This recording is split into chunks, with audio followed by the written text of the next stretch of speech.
வணக்கம். Doctor Ramesh from பிரயா காலோனிக்ஸ், Tiruppur. இன்றைக்கி நிறைய பேர் கஷ்டப்பட்டுட்டு இருக்கிற இதில் அப்படி பார்த்தீங்கன்னா, மூச்சு விட முடியல, ஆக்சிஜன் பத்தலை, ஆக்சிஜன் பெட் வேணும், ஆக்சிஜன் சிலிண்டர் வேணும் அப்படின்னு சொல்லி நிறைய பேர் வந்துட்டு தேடிக்கிட்டு அலைஞ்சிக்கிட்டு இருக்கும். இதுக்கு வந்துட்டு ஒரு சின்ன டெக்னிக் இருக்குது.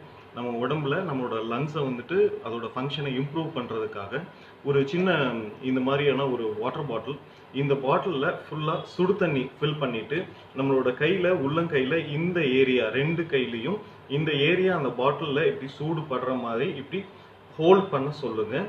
இது பண்ண 5வது நிமிஷத்துலேயே அவங்க லங்ஸ் நல்லா ஸ்டிமுலேட் ஆகி இன்னும் ஈஸியாக ப்ரீத் பண்ண ஆரம்பிப்பாங்க. இதனால வந்துட்டு நிறைய காற்று உள்ளே போய் வெளியே வரும்போது அவங்களோட ஆக்சிஜன் சேச்சுரேஷனுமே வந்துட்டு இம்ப்ரூவ் ஆகிறத நீங்கள் ஈஸியாக பார்க்க முடியும். அவங்க எங்கே இருந்தாலும் சரி, ஹாஸ்பிட்டலில் இல்லை ஆம்புலன்ஸில் இல்லை வீட்லேயே இருக்காங்க, எங்கே இருந்தாலும் எந்த பெரிய ஒரு செலவும் கிடையாது. சின்ன டெக்னிக், பாட்டில் அது நிறைய சூடு பண்ணி சூடு கையில் வந்துட்டு இப்படி படணும்.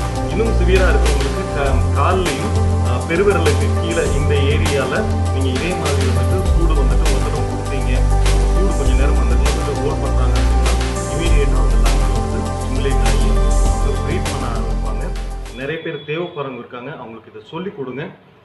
ஈஸியாக வந்துட்டு அவங்க அந்த கஷ்டத்துலேருந்து வெளியே வர முடியும். லங்ஸோட ஃபங்க்ஷனும் இம்ப்ரூவ் ஆகும். தேங்க்யூ.